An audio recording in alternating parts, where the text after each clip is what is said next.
somewhat apparent when we get there. But I want to review just for a second before we get into chapter 10. Chapter 10 is where we're going to spend our time tonight.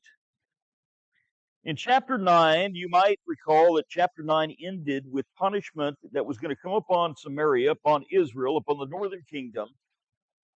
And 3 times God makes the point that he is angry with them. That's found in verse 12b, 17b, and verse 21b, that he was still angry with them. And so punishment was coming.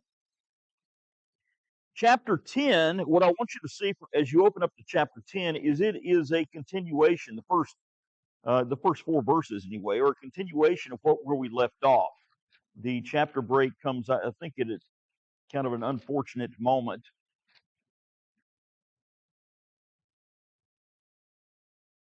And so you'll notice as you get down to verse 4b, for his anger, for all this, his anger is not turned away. It's the same thing we saw in chapter 9. He's still talking about the same thing. And so this is about God's anger upon his people, upon the nation of Israel. And that's how it's going to start out in chapter 10. And then he's going to shift to some other things. But notice the first 4 verses. Woe to those who decree unrighteous decrees, who write misfortunes, which they have prescribed, to rob the needy of justice, and to take what is right from the poor of my people, that widows may be their prey, that they may rob the fatherless. What will you do in the day of punishment, in the desolation which will come from afar? To whom will you flee for help? And where will you leave your glory? Without me, they shall bow among the prisoners, and they shall fall among the slain. And for all this, his anger is not turned away, but his hand is stretched out still. Okay. Woe to Israel. Israel's problem, we saw in chapter 9, verse 16, was corrupt leadership. I mean, it comes out and states it there. It says in verse 16, for the leaders of this people cause them to err, and those who are led by them are destroyed. Corrupt leadership is the message. These national leaders were using or misusing, if you want to think of it that way, their positions to make unrighteous laws, unrighteous judgments, designed to legally rob the weakest of society.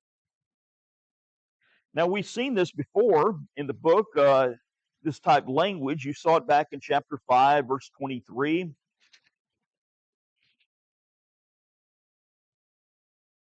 Where it talks about who justify the wicked for a bribe and take away justice from the righteous man. And so they're using their position to enrich themselves. You know, really all of the prophets, all the minor prophets, seem to hint at this over and over again. Amos certainly does. Micah certainly does. And so you've got a misuse of authority. Turn over, if you will, with me to Psalm 82.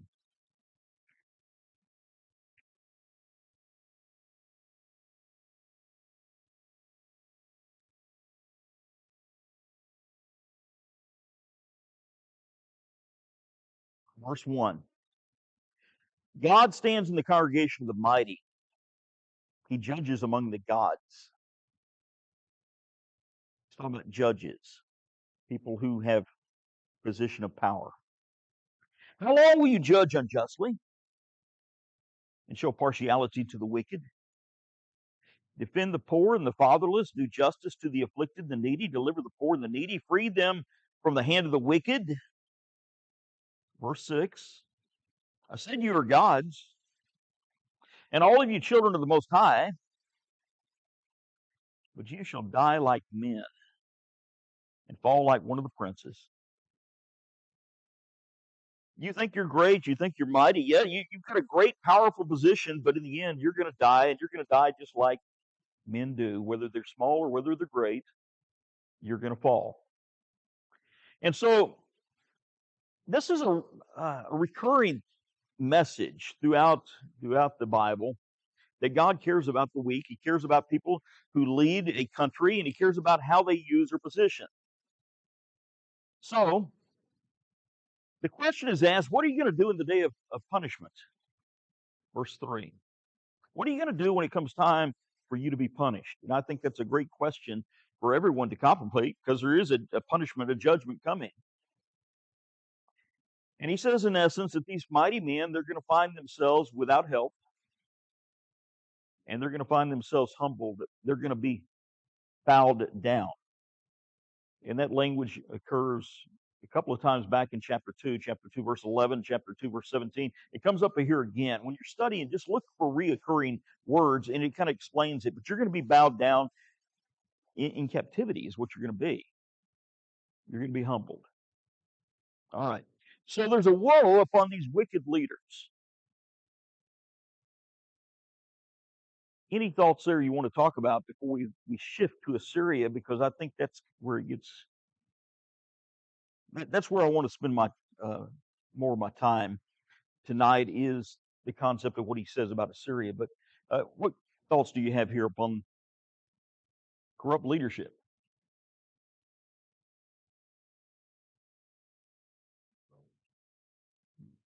Yeah.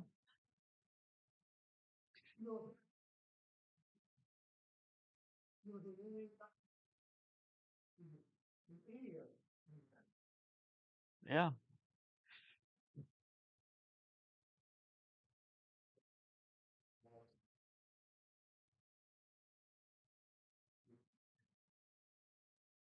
That's the reason. Money, bribes. Uh, uh, I mean, just to show you kind of a cross reference there, look at Amos chapter 5, verse 12.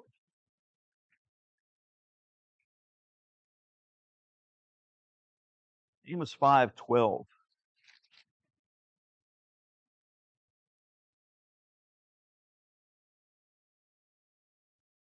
I know your manifold transgressions and your mighty sins, of afflicting the just and taking bribes and diverting the poor from justice at the gate.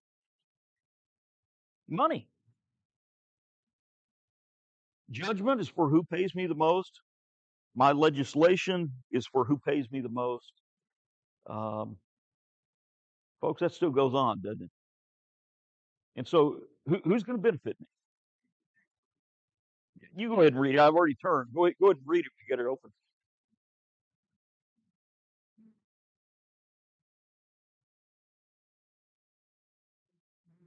Yeah.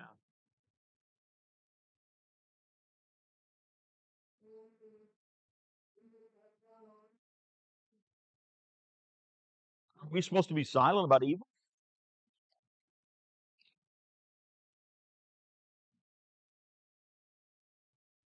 You turn over there.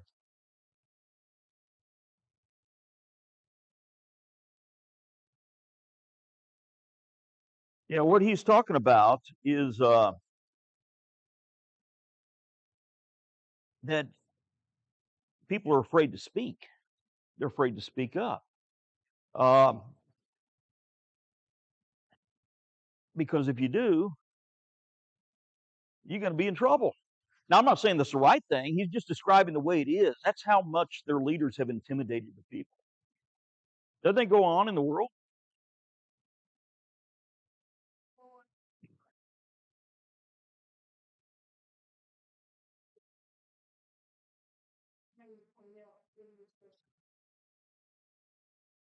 Yeah, people. Well, people certainly don't like the message, and so you've got this going on, and um, he rebukes Israel. Now we can understand why he rebukes Israel, but let's move to what he says about Assyria, because I find this really interesting. I think it's a point that sometimes it's easy for us to miss. So in verses 5 and following, woe to Assyria, and notice how they're described: the rod of my anger, the staff in whose hand is my indignation. I will send him against the ungodly nation, an ungodly nation, against the people of my wrath. I will give him charge to seize the spoil and to take the prey, and to tread them down like the mire of the streets.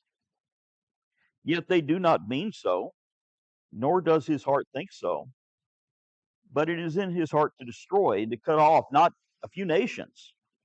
For he says, are not my princes altogether kings? Is not Calno like Carchemish? And is not Hamath as Arpad? And is not Samaria like Damascus? As my hand has found kingdoms of idols, whose carved images excel those of Jerusalem and Samaria, as I have done to Samaria and her idols, shall I not do to Jerusalem and her idols? Okay. In verse 3, we read a moment ago, desolation is coming from afar upon this people.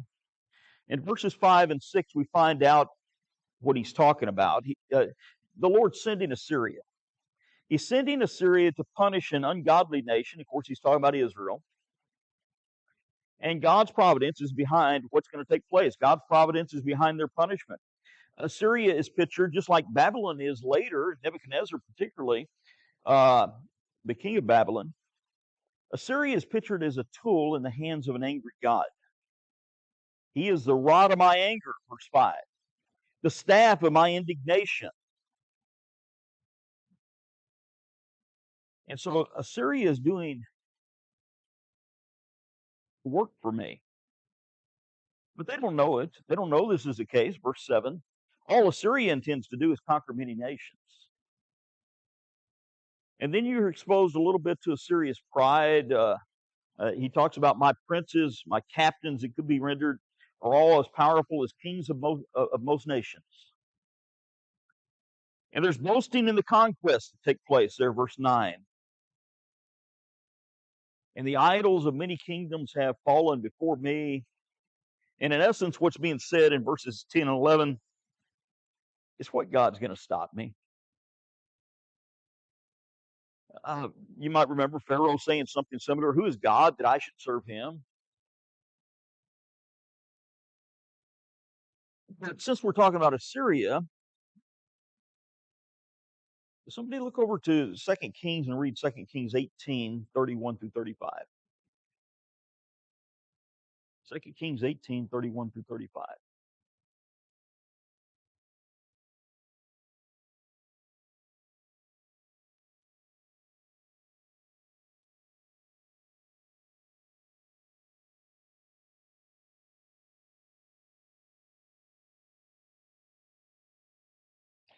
These words are going to be repeated almost identically in Isaiah later in the book as well. But let's look at 2 Kings. 2 Kings 18, 31 through 35. Somebody read that if you have it.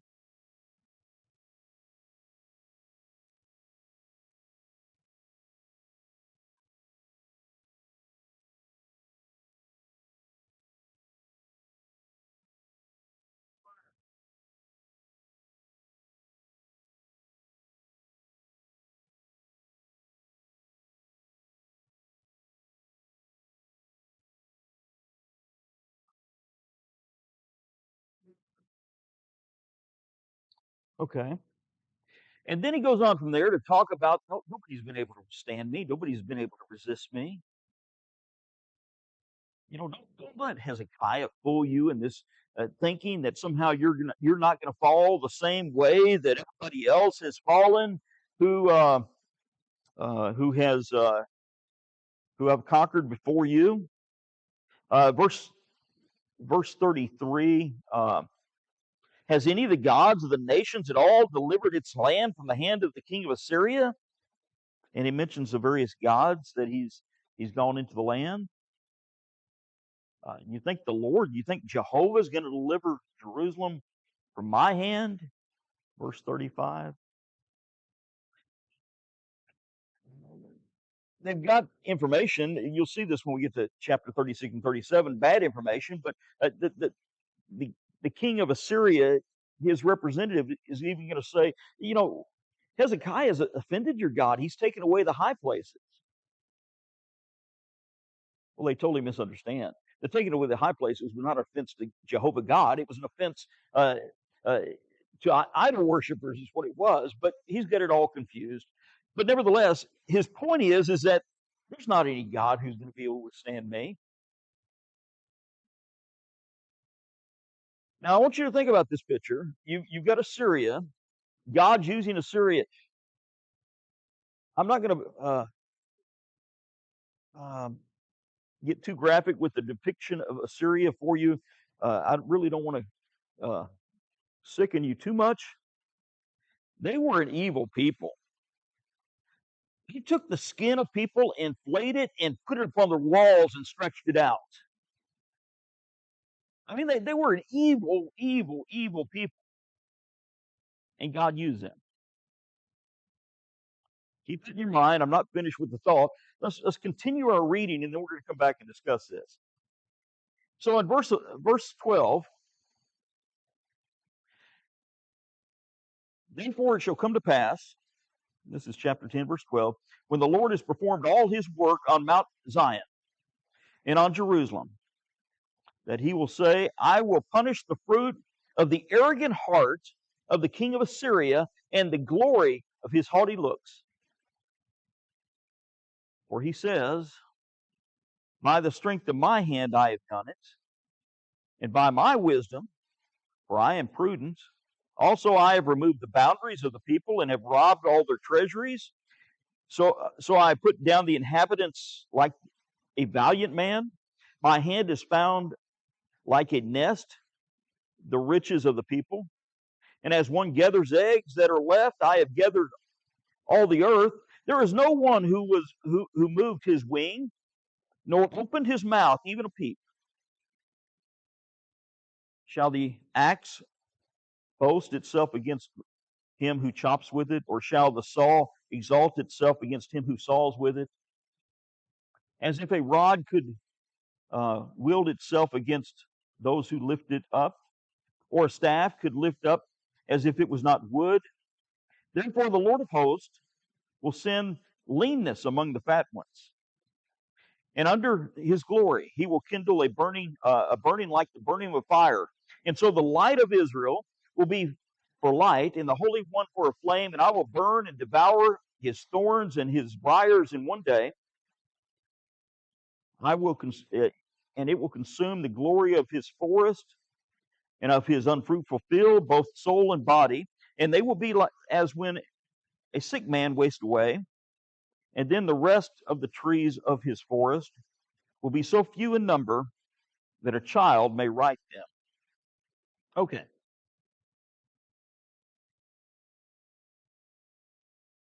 So God uses Assyria.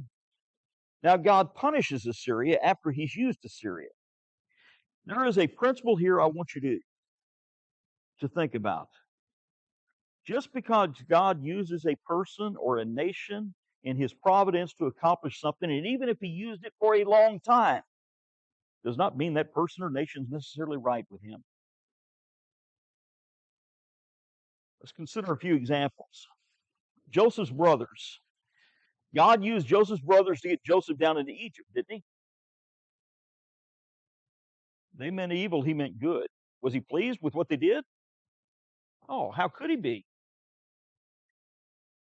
Assyria. God uses Assyria. Isaiah chapter 10, verses 5 through 7. Is he pleased with Assyria? No, he's not. And if we were to take the time to go through Jeremiah, you would see exactly the same point with Babylon, that God used Jeremiah, or used Nebuchadnezzar in the days of Jeremiah to punish his people, Judah. He calls Nebuchadnezzar his servant. He calls Nebuchadnezzar the hammer in his hand. He uses a lot of the same type language, and he's very angry when it's all said and done with Babylon, and he punishes Babylon. God can use evil to accomplish good, and it doesn't mean he's condoning the evil. Isn't that what he did at the cross? He used evil to accomplish good. Does he condone what they did? Nope. They're guilty. They're as guilty as they can be for doing what they're doing, but nevertheless, he's going to accomplish something good out of it. This man's an evil man. Nebuchadnezzar will be an evil man. Nevertheless, God's going to use them. And he's going to use them to humble a nation. A nation that, if you were to weigh the balances, the way men think, a nation that would be far more wicked than the people he's punishing. That's what Hezekiah or Habakkuk makes a point of. That's the whole book of Habakkuk. You're going to use this nation to punish us? Yeah, that's what I'm going to do. And then he turns around and says, and then I'm going to punish them. So here's something to think about. I think it's real easy for us to get comfortable and think, well, we, you know, um, when you compare America to countries around the world, yeah, we're not what we used to be, but still our morals are a lot better than some places on earth. I'm not sure that's true, but let's go with that for a second. Let's say that it's true. Is that our security? Could he not still punish us with a nation that's more wicked than us, and then turn around and not be pleased with them either? He's done it all through history. He's going to humble these people, and he's going to humble them for a reason. He's going to change their hearts. He's going to get them not to trust in the military alliances that they formed and not to trust in their idols. And a remnant, he says, a remnant is going to learn to trust in him. Not the whole nation, but a remnant is going to learn to trust in him. So,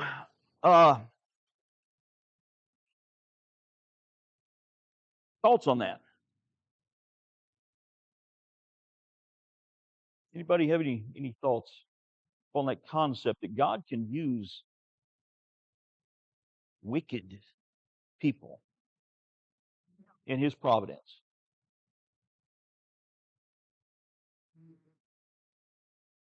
Well, if you're going to have that attitude, wickedness wins every time. I'm just one. Okay. I remember a lot of cases in the Bible where you've got just one, but that just one would stand up. Elijah did up on Mount Carmel, didn't he? Get with the prophets of Baal? Yep. I'm just one. Um, Shadrach, Meshach, and Abednego. Our God's able to deliver us. They didn't know whether he would or not, but he's able. But rest assured, we're not going to serve your God. We're not going to bow down to it, no matter what happens. We don't have to be careful to answer you in this matter, Nebuchadnezzar. That's our answer. You can say, well, we're just three young lads, far away from home. Might as well go along to get along. That wasn't their attitude. And so we need to have the courage to stand up and do what's right for our sake, for God's sake, and because we care about the people around us. But God says, I'm going to deal with them. And when I get through dealing with them, verses 16 and following, he says, it's going to be like a famine, like what famine does to the fat, that is, to the cattle. It's going to be like what a fire does to a forest. It's going to be like what sickness does to a body. I'm going to deal with Assyria in my own time. Of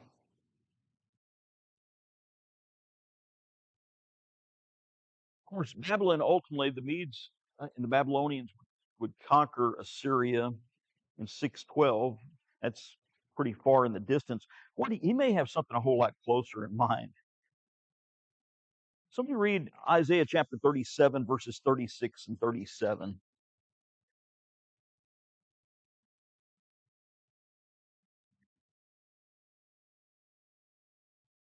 Yeah. Isaiah 37, verses 36 and 37. What does that say?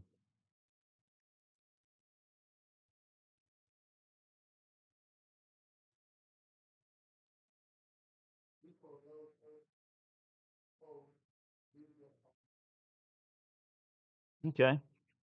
Sennacherib, the king of Assyria, departs. He goes back home.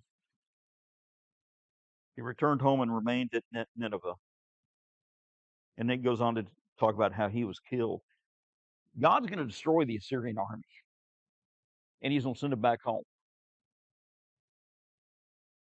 And the angel of the Lord is going to do that. That's an interesting study.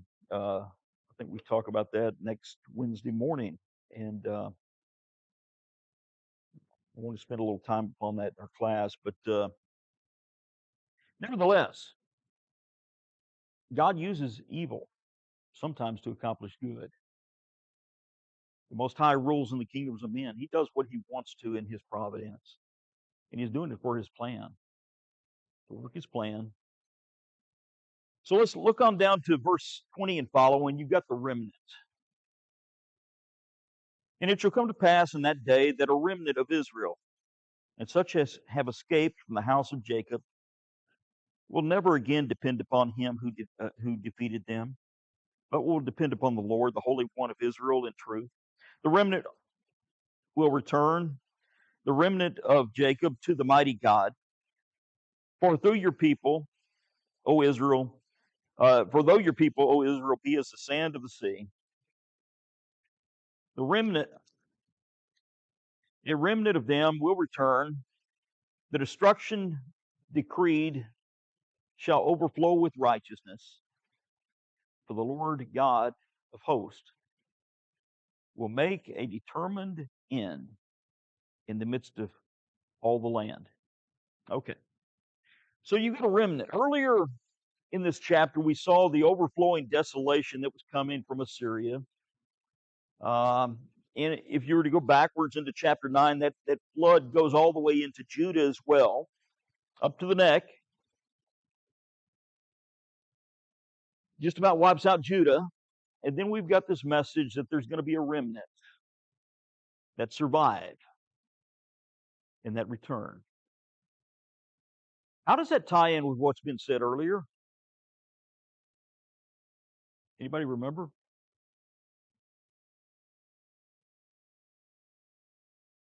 You remember back in chapter 7, verse 3? The Lord says to Isaiah, "Go now and meet Ahaz, you and Shear-Jashub, your son." What's his name mean? A remnant shall return.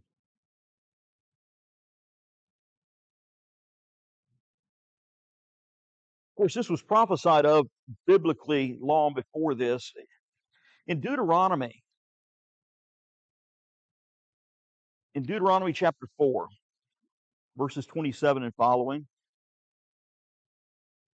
says, "And the Lord will scatter you among the peoples, and you will be left few in number among the nations where the Lord will drive you. And there you will serve the gods and the works of men's hands, the wood and the stone, which neither see nor hear nor eat nor smell.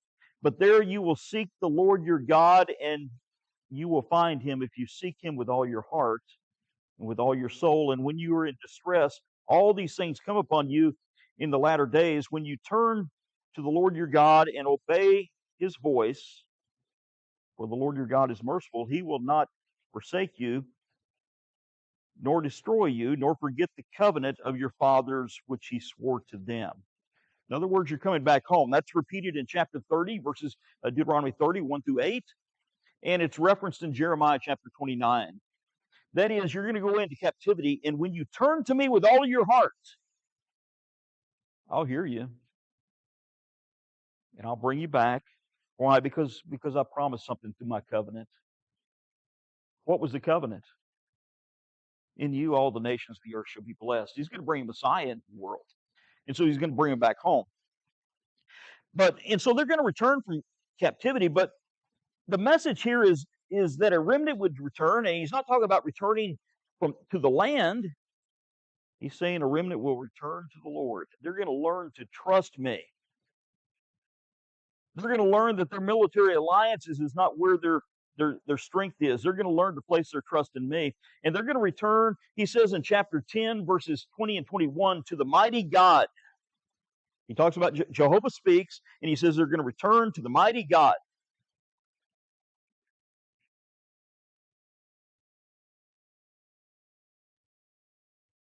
They're going to learn to depend upon the Lord. That's Jehovah. They're going to return, verse 21, to the mighty God. Where have we seen that term before? Chapter 9, verse 6. For unto us a child is born, unto us a son is given, the government shall be upon his shoulder, and his name shall be called Wonderful Counselor, Mighty God, Everlasting Father, Prince of Peace. What's his name? Mighty God. You can't take that consistently and say mighty God in chapter 10 refers to Jehovah God, which everybody knows it does, and turn around and say mighty God really doesn't mean mighty God when you look at chapter 9. You can't do it and be consistent. Verses 24 through 34, just to summarize, he says Assyria is going to oppress the land of Judah. They're going to be oppressive on the land of Judah, just like Egypt oppressed Israel, just like Midian oppressed Israel during the days of Gideon. However, when it's all over, it's going to be all over. It's going to be soon over, he even says in verses 24 through 26. Just like Egypt and its oppression came to an end, God defeated Egypt. And just like God defeated Midian, it wasn't really just Gideon and 300 men, was it? No, God, the whole point about the few in numbers that God's doing it. Just like Egypt and Midian are destroyed, I'm going to destroy this nation, Assyria. It's going to come to an end. So, Judah, you don't need to be afraid of Assyria. They're going to be chopped down like a tree. They're going to be humbled. And that's language that you could cross-reference verse 33 and 34 to Ezekiel 31, 3 and following, where Assyria is compared to the cedars of Lebanon. What do you know about the cedars of Lebanon? Oh, they're majestic. If we're going to make it in American imagery, it would be they're compared to the giant sequoias of California. He says they're going to be chopped down. They're going to be gone. So don't be afraid of them. What did he say back earlier? You're not to fear men, but you're to fear who?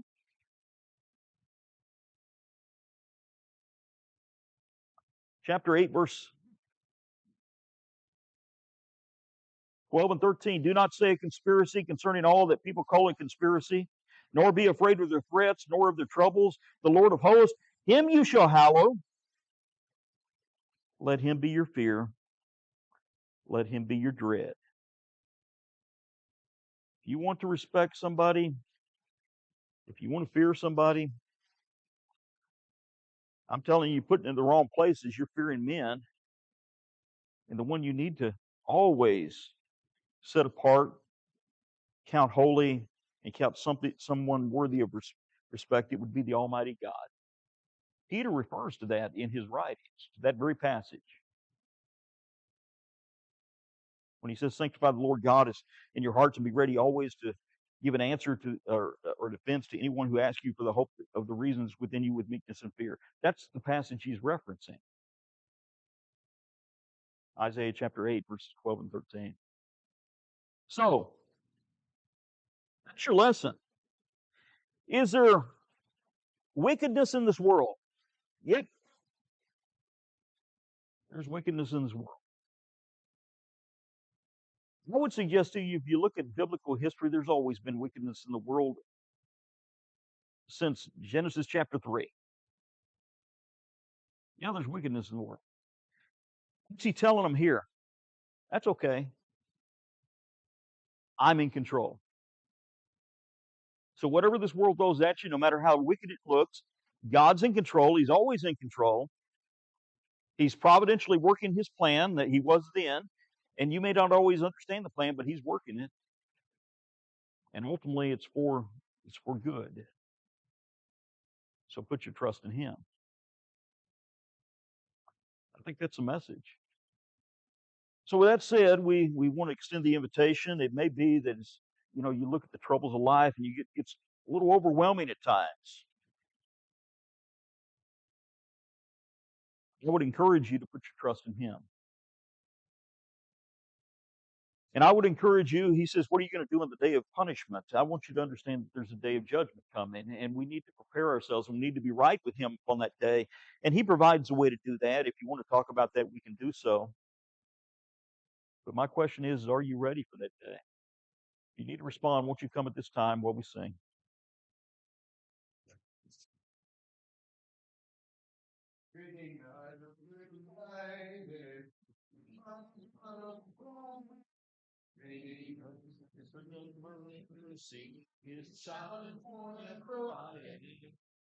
Redeemed, redeemed, redeemed by the blood of the Lamb. Redeemed, redeemed, His child and forever I am. I know I shall see in His beauty the King in whose law I delight, who lovingly guardeth my footsteps and giveth me songs in the night. Redeemed, redeemed, redeemed by the blood of the Lamb. Redeemed, redeemed, His child and forever I am. Before we're led in closing prayer, we'll sing one verse of Count Your Many Blessings. It's on page 392.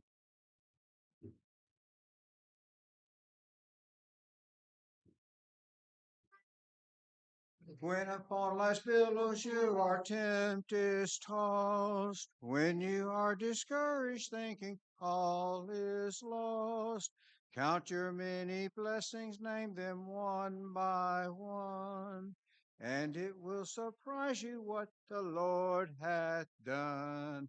Count your blessings, name them one by one. Count your blessings, see what God hath done. Count your blessings, name them one by one. Count your many blessings, see what God hath done.